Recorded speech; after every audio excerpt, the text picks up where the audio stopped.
This was not an overnight decision. In January 2025, the White House publicly warned that the United States could no longer absorb large numbers of migrants without putting serious pressure on public resources. By June 2025, the administration went a step further and imposed a full travel ban on citizens from 12 countries. Then, in October 2025, the U.S. announced the lowest refugee admissions cap in its history, just 7,500 people. And finally, on January 15, 2026, the announcement came. Immigrant visa processing will be paused for 75 countries. On January 21st, that pause officially began. This visa pause is not a single decision. It is the final brick in a wall that was built over an entire year. That is why this policy looks systematic, not emotional. Now, let's clearly understand who is affected and who is not. This change affects only one category of people: those who want to move to the United States permanently. Immigrant visas, green cards, family reunification cases, employment-based permanent migration, and refugees from the listed countries. All of these are paused, but tourists are not affected. Business visitors are not affected. Short-term students are not affected. Even visitors coming for the FIFA World Cup are not affected.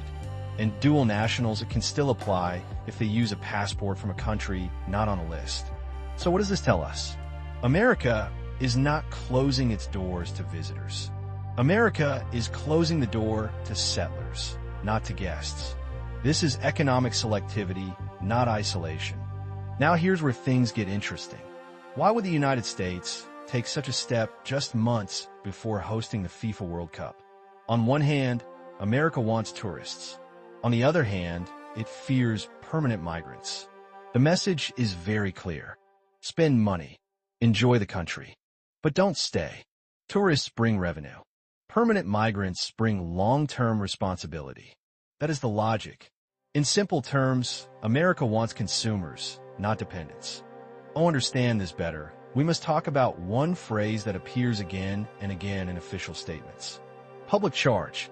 The Trump administration openly stated that the goal is to prevent the entry of foreign nationals who may take welfare and public benefits. This is not hidden language. This is official policy. The public charge rule has been revived aggressively. And welfare, in this context, includes housing assistance, food support, and healthcare subsidies. Now connect this to what's happening inside the U.S. Homeless shelters are overcrowded. Public healthcare systems are under pressure. Local governments are struggling with budgets. And when shelters are full, the government starts asking one hard question: who might need help next? That is where immigration, homelessness, and budget pressure collide. Now, let's talk about something historic. In 2025, the United States deported more than 605,000 people. Another 1.9 million people self-deported. For the first time in 50 years, the U.S. experienced net negative immigration. More people left the country than entered it. This is shocking because the United States has always grown through immigration. But now, labor shortages are increasing. And at the same time, immigration is shrinking. This creates a strange economic paradox. For the first time in modern history, America shrank itself. That moment alone explains why immigration policy has become so aggressive. Now under DOGE, the Department of Government Efficiency was created to cut waste, reduce bureaucracy, and lower future liabilities. The mindset was simple: reduce long-term obligations, cut future costs, and control spending. From that perspective, immigration becomes a future expense. DOGE claimed savings of over $170 billion. But when examined closely, only around $30 to $60 billion could be clearly verified. At the same time, Congress passed spending that added more than $5 trillion to national debt. So here is the contradiction. DOGE tried to fix the house, but politics kept breaking it. And when the house couldn't be fixed, the government stopped inviting guests.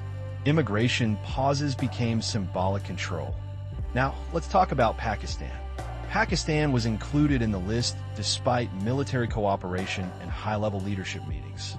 This tells us something very important. This policy is not diplomatic. It is data-driven. From a U.S. perspective, Pakistan represents higher administrative risk, longer vetting processes, higher scrutiny, and a more cautious approach. In today's America, alliances do not guarantee access. Bangladesh is included for different reasons. The concern here is not today, it is tomorrow. Climate displacement risk, urban poverty pressure, and questions about long-term integration capacity. The White House has made it clear that large numbers of migrants can strain public resources and social integration. This is not about Bangladesh today. This is about Bangladesh in 2040. Now we come to the most important question for Indian viewers. Why is India not on the list? Here is the truth. India is not absent by accident. India is absent by design. From the U.S. government's perspective, skilled immigration from India is still valuable. But it is being filtered, not banned. H-1B visa fees have been raised massively. The cost of entry has increased. This ensures that only high-value, high-skill migrants come in. India is seen as skill-based migration. Pakistan and Bangladesh are seen, fairly or unfairly, as family-based migration. And that difference matters. America still wants talent, but only if it comes at a premium. Follow Stock Lens for quick, simple explainers on global events and India. Like, share, subscribe.